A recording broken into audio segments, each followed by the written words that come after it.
हर खबर पर होगी आपकी पकड़।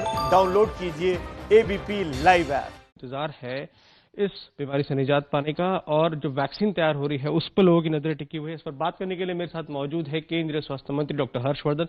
सर, भारत में 90 लाख से ज्यादा लोग संक्रमित हो चुके हैं। रिकवरी रेट हालांकि अच्छी है, लेकिन लोगों को इंतजार है अब वैक्सीन का, क्योंकि वही एक चीज है जो राहत दिला सकती है इस पूरी महामारी के दौरान। तो क्या कहेंगे सर, कब तक आने की संभावना? देखिए, वैक्सीन के बारे में मैंने पहले भी कहा है कि भारत में अगर मैं कहूं तो इसमें से 30 के करीब वैक्सीन कैंडिडेट्स विभिन्न स्टेजेस में अलग अलग तरीके से रिसर्च कर रहे हैं और इन 30 कैंडिडेट्स में से अभी 5 कैंडिडेट्स ऐसे मान के चलिए कि वो अभी क्लिनिकल ट्रायल्स के फेजेस में पहुंच गए हैं। उन 5 में से भी 2 तो कम से कम ऐसे हैं जो एकदम क्लिनिकल ट्रायल के फेज 3 में और आने वाले कुछ महीनों में वो फेज 3 के ट्रायल्स कंप्लीट कर लेंगे। हमारा अपना अनुमान है कि 2021 आने के बाद पहले जो 2-3 महीने हैं जी, इनके अंदर हमें वैक्सीन लोगों को लगाने के लिए उपलब्ध होनी शुरू हो जाएगी।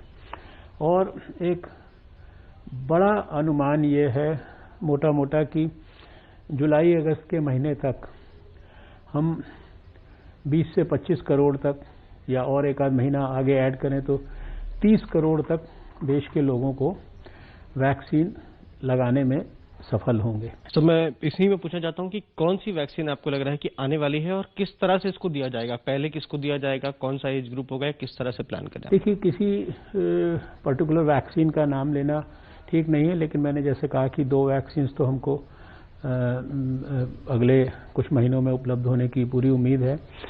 400 से 500 मिलियन डोजेज मैंने पहले भी कई बार बोला है। ये हमको उम्मीद है कि हम जुलाई के महीने तक लोगों के लिए उपलब्ध भी करा लेंगे, उसको लगा भी लेंगे। क्योंकि सबको एक साथ वैक्सीन नहीं मिल सकती, इसलिए वैज्ञानिक दृष्टिकोण से ये प्रायोरिटाइज करना जरूरी है कि किनको सबसे पहले जरूरत है। तो जो हमारी एक्सपर्ट कमेटी ने विश्लेषण किया है, अंतर्राष्ट्रीय स्तर पर क्या हो रहा है उसको भी अध्ययन किया है, उसके आधार पर सबसे पहली जो प्रायोरिटी है निश्चित रूप से हेल्थ वर्कर्स हैं।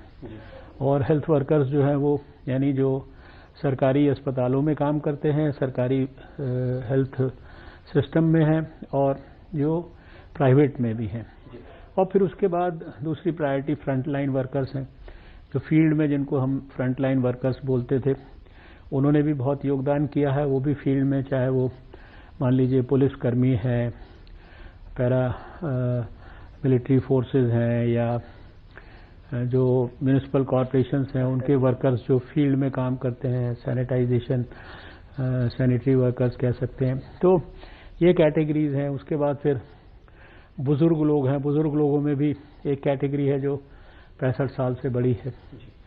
फिर एक कैटेगरी ऐसी है कि वो 50 साल से 65 के बीच में है, क्योंकि ये देखा गया है कि बहुत बड़ी संख्या में लोग जो बीमार हुए या मृत्यु का शिकार हुए उनकी उम्र 50 से ज़्यादा थी। और फिर उसके बाद स्वाभाविक है कि जो भले ही 50 से कम है लेकिन वो पहले से किसी न किसी बीमारी से पीड़ित हैं, उनके बारे में भी विचार होगा। तो एक सब प्रक्रियाओं को वैज्ञानिक दृष्टिकोण से किया जा रहा है। जो प्रायोरिटी ग्रुप्स हैं उनकी लिस्टें बनाने के लिए स्टेट गवर्नमेंट से कहा गया है। अब उनको जो हमारा इलेक्ट्रॉनिक प्लेटफॉर्म है उस पर अपलोड करने के लिए कहा जा रहा है। तो तैयारी पूरी है। फ्रंटलाइन वर्कर्स के बाद जो आएगा क्राइटेरिया आपको मैंने तो क्राइटेरिया बताया ना, जो अभी सोचा गया है। मान लीजिए कल को इतनी वैक्सीन उपलब्ध हो जाए देश और दुनिया के अंदर की सारे देश को एक साथ लगाई जा सकती है, तो सारे देश को भी एक साथ लगाई जा सकती है। आखिर हम सारे देश को इतने सालों से वैक्सीन लगा ही रहे हैं। हमारा यूनिवर्सल इम्यूनाइजेशन प्रोग्राम में 12 टीके हम लगाते हैं देश के सब बच्चों को। हमने पोलियो एरेडिकेशन के काम में 25 साल तक देश ने लगातार सारे देश के 5 साल से छोटे बच्चों को पूरे देश में उनके घर के नजदीक ही जाकर पोलियो की वैक्सीन दी है। अभी इतना बड़ा मीजल्स रूबेला का कैंपेन हम लोगों ने किया। यानी सर जुलाई तक 25 करोड़ से 30 करोड़ लोगों को ये वैक्सीन मिल जाएगी सर? एक रफ एस्टिमेट है, depending upon the availability of vaccine.